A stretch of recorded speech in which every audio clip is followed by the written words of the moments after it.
بہت عرصے مجھے اس راز کا پتہ ہی نہ چل سکا کہ ماں کو میرے آنے کی خبر کیسے ہو جاتی ہے۔ میں اسکول سے آتا تو دستک دینے سے پہلے دروازہ کھل جاتا، کالج سے آتا تو دروازے کے قریب پہنچتے ہی ماں کا خوشی سے دمکتا چہرہ نظر آ جاتا۔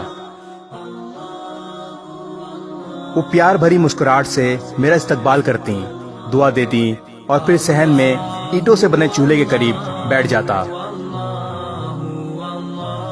ماں گرما گرم روٹی بناتی اور میں مزے سے کھاتا۔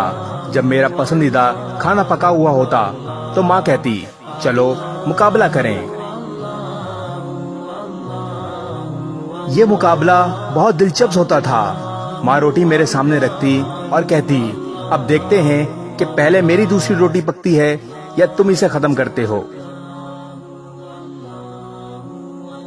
ماں کچھ اس طرح سے روٹی پکاتی، ادھر آخری نوالا میرے منہ میں جاتا اور ادھر تازہ اور گرما گرم روٹی توے سے اتر کر میری پلیٹ میں آ جاتی۔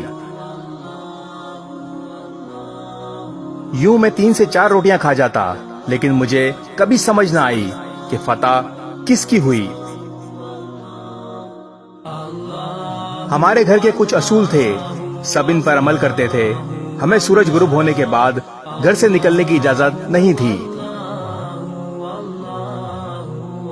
لیکن تعلیم مکمل ہونے کے بعد مجھے ملازمت ایسی ملی کہ میں رات گئے گھر آتا، مگر ماں کا وہی معمول رہا۔ میں فجر کے وقت بھی اگر گھر آیا تو دروازہ خود کھولنے کی ضرورت کبھی نہ پڑی۔ لیٹ ہو جانے پر کوشش ہوتی تھی کہ خاموشی سے دروازہ کھول لوں تاکہ ماں کی نیند خراب نہ ہو، لیکن میں ادھر جیب سے چابی نکالتا اور ادھر دروازہ کھل جاتا۔ میں ماں سے پوچھتا تھا کہ آپ کو کیسے پتا چل جاتا ہے کہ میں آ گیا ہوں؟ وہ ہنس کر کہتی، مجھے تیری خوشبو آ جاتی ہے۔ پھر ایک دن ماں دنیا سے چلی گئی۔ ماں کی وفات کے بعد ایک دفعہ گھر لیٹ پہنچا، بہت دیر تک دروازے کے پاس کھڑا رہا، پھر ہمت کر کے آہستہ سے دروازہ کھٹکھٹایا۔ کچھ دیر انتظار کیا اور جواب نہ ملنے پر دوبارہ دستک دی۔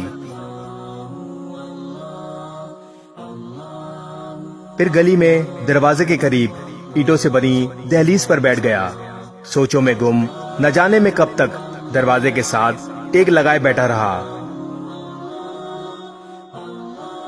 اور پتہ نہیں میری آنکھ کب لگ گئی۔ بس اتنا یاد ہے کہ مسجد سے اذان کی آواز سنائی دی۔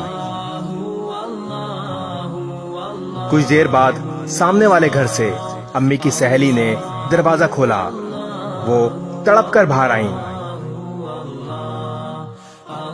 میرے سر پر ہاتھ رکھا اور بولی، بیٹا تمہاری ماں گلی کی جانب کھلنے والی تمہارے کمرے کی کھڑکی سے گھنٹوں جھانکتی رہتی تھی۔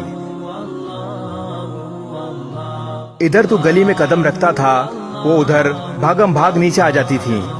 پھر انہوں نے آپ دیدہ نظروں سے کھڑکی کی طرف دیکھا اور بولی، بیٹا یہ کھڑکی اب کبھی نہیں کھلنے والی۔ کچھ عرصے بعد میں دوسرے شہر چلا گیا، جہاں میں 11 سال سے مقیم ہوں۔ سال میں 1-2 دفعہ اپنے گھر جاتا ہوں۔ میرے کمرے کی وہ کھڑکی اب بھی وہاں موجود ہے، لیکن ماں کا وہ مسکراہٹ بھرا چہرہ مجھے کبھی نظر نہیں آیا۔ ماں باپ کے سائے کی نہ قدری مت کر اے نادان، دھوپ بہت کاٹے گی جب شجر کٹ جائے گا۔ اللہ پاک ہر کسی کے ماں باپ کو سلامت رکھے، آمین۔ اس ویڈیو کو شیئر ضرور کریں، ہو سکتا ہے آپ کے ایک شیئر سے یہ بات کسی کے دل میں اتر جائے۔